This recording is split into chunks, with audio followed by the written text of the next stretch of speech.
If you're watching this video, I bet we have a lot in common. Did you grow up on whatever anime you could find on WB Kids or Toonami? Check. We didn't even have Crunchyroll back in my day. Spent all your allowance on Paki and Ramune? Guilty. So much Paki. Ever think about taking Japanese in college? Crushed it. But why are the verbs so hard? Did you take one class on Shinto and love it so much you moved clear across the country and started a PhD in Japanese religion and popular culture? Ugh, who hasn't? So relatable, right? Wait, what? Just me? Really?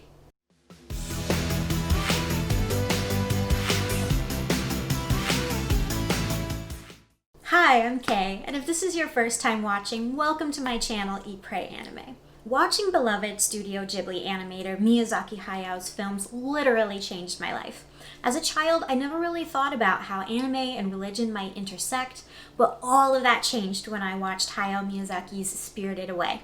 Something about the heroines, spirits, and grand narratives about relationships between humans and the environment spoke to me on a spiritual level and inspired a fascination that continues to shape my life. And thanks to social media and blogs like Beneath the Tangles, where I originally published a version of this essay, I know that I'm far from alone in feeling that there is something deeper, something that goes beyond what we might think of as mere entertainment to be found in many anime.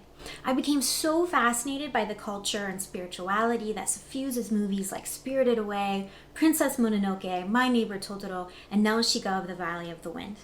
In this episode, I'll explore the reason why I think Miyazaki's movies have been so successful in capturing the imagination of people young and old around the world. Shinkai Makoto's 2017 blockbuster animated film Kimi no Na wa, or Your Name, gave Spirited Away a run for its money in the box office, but Miyazaki's 2001 masterpiece reclaimed its status in June 2019 as the highest-grossing anime film in the world after its long-awaited release in China, although the new Kimetsu no Yaiba or Demon Slayer film is currently edging towards the #1 spot. Studio Ghibli has produced an impressive 10 out of the world's top 50 highest-grossing animated films, including beloved favorites My Neighbor Totoro, Princess Mononoke, and Ponyo. Box office earnings aren't necessarily an indicator of the spiritual depth of Studio Ghibli's films, but they do demonstrate their enduring global appeal. Scholars of Japanese religion and popular culture, most notably Julian Baraka Thomas and Catherine Buljan and Carol M. Cusack, have shown that Miyazaki Hayao and Isao Takahata's anime films resonate with audiences from a wide range of religious and cultural backgrounds and even inspire religious responses. So what exactly is it about Ghibli films that continues to capture the hearts of people from all walks of life and allows for such a diversity of religious interpretations? Considering how Miyazaki represents his intentions for his films, in addition to how scholars and different fan audiences have interpreted the meaning of Studio Ghibli films, I think that it's the mixture of familiar and foreign religious elements that inspire us to re-examine our own beliefs and seek out those messages that resonate with us. The first question most people ask is, well, what did Miyazaki intend to communicate to his audience through his films? After all, he's well known for addressing moral and social concerns, including adolescence, good and evil, humanity's relationship with nature and technology, modern anxieties, and nostalgia for the past. Given his tendency to populate his fictional words with spirits or gods, typically referred to as kami in Japanese, and other supernatural creatures who are closely related with nature, like the river spirit in Spirited Away and the forest spirit in Princess Mononoke, Miyazaki is often asked whether his films are meant to foster specifically Shinto beliefs.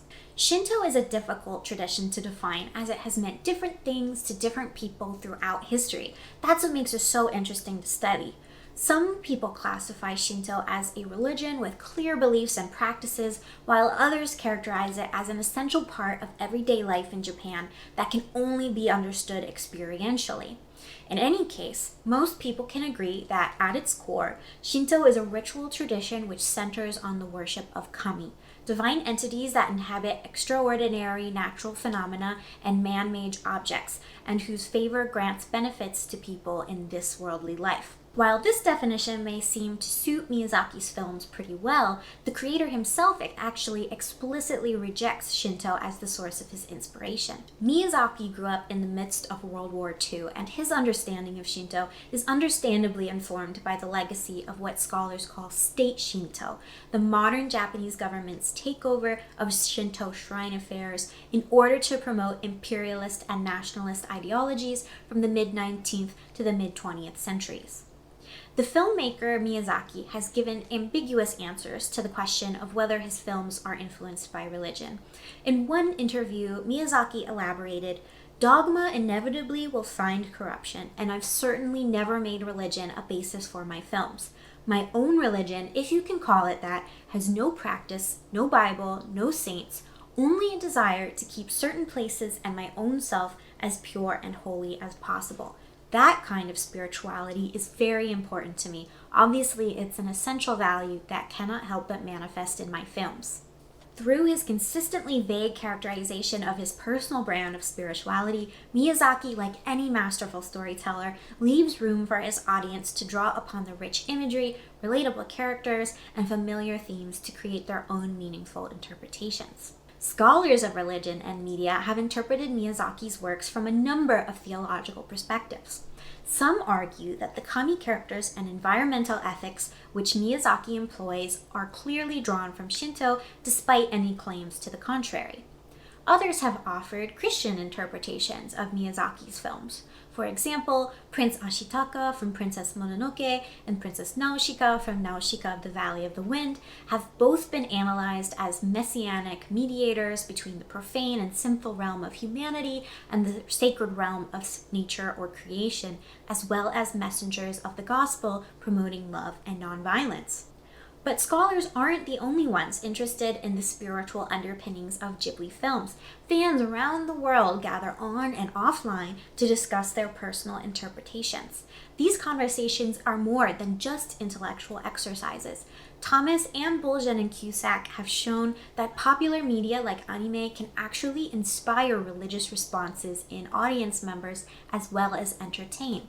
In other words, Ghibli films may influence viewers' worldview and behavior, even if these viewers do not consider themselves to be religious. Thomas's survey of Japanese fans shows that this influence can take many forms, such as a belief in an imminent spiritual bond existing among all living things, a pilgrimage to a special site like Yakushima Forest, supposedly a source of inspiration for the sacred forest in Princess Mononoke, or a reenactment of the acorn growing ritual portrayed in My Neighbor Totoro. Scholar of literature Erika Ogihara-Schuck examines how Miyazaki's films have been translated into English and German in such a way as to secularize the spiritually charged elements, referring to kami characters as spirits rather than gods, and their powers as magical instead of sacred or divine. In some cases, this translation project succeeds in getting rid of any religious readings. Some fans view Miyazaki's films as simply entertaining, while others read them as uncomfortably morally ambiguous, superstitious, or explicitly opposed to their own theology.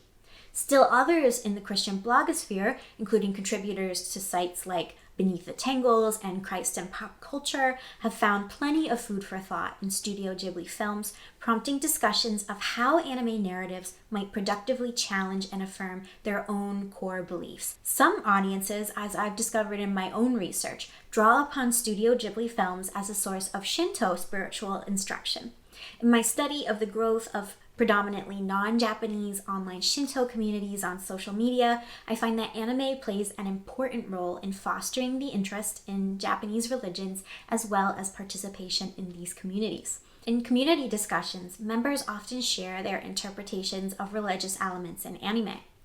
These conversations often focus on the relationship between humanity, kami, and nature, and affirm the importance of moral character and gratitude. In this way, Ghibli films function as an important introduction to Japanese spirituality and especially Shinto for international audiences, and a resource for the construction of personal and communal beliefs. So how exactly can Studio Ghibli films spark so many different religious responses and interpretations, Christian, Shinto, and otherwise? I argue that the answer lies with two key concepts: Joy and Baraka Thomas's theory of playful religion, and Leonard Primiano's theory of vernacular religion. Thomas argues that the distinction we make between religion and entertainment is actually artificial. Entertainers can playfully use religious symbols to create an engaging story, and viewers can derive spiritual meaning from popular media regardless of whether the creator actually intended for them to do so. The theory of vernacular religion refers to religion as it is lived, not what religious authorities say religion should be, but how religious concepts are actually translated into a particular culture and practiced by real people. One way anime creators like Miyazaki manage to both entertain and inspire their audiences is to play with the languages of religion. These language games are a lot like playing Mad Libs. The storyteller chooses from among a variety of popular religious images and themes from different traditions, what I would call our collective religious vocabulary bank, and removes them from their original context. These religious elements are then recombined within a familiar narrative framework to create new images and stories that are compelling because they are both familiar and foreign to us. So it's left up to each of us as audience members to make sense of these disassociated religious elements by translating them back into our own vernacular languages of faith. Understanding this process of translation that we all participate in as Studio Ghibli fans is important for two reasons. First, it reminds us that the meaning or significance of an anime is not defined by any one person's vision, even that of its creator. No one has the right answer, not even me. Our personal interpretations and those of others are just as meaningful because they are grounded in our beliefs and thus have the power to affect the way we look at the world and live our lives. Second, the fact that the same images and themes can resonate with people from different faiths and backgrounds speaks to values that we all have in common and a shared desire to be spiritually engaged as well as entertained by the media we consume. Ultimately, the genius of Studio Ghibli films lies in their rich assemblage of religious symbols and grand narratives, which audience members are, if they're so inclined, free to interpret in a way that affirms their beliefs and feeds their souls. That's enough about me. Let me know what you find meaningful in Miyazaki films in the comments down below. If you enjoyed this episode, please remember to click like and subscribe. And until next time, remember to eat, pray, and watch anime.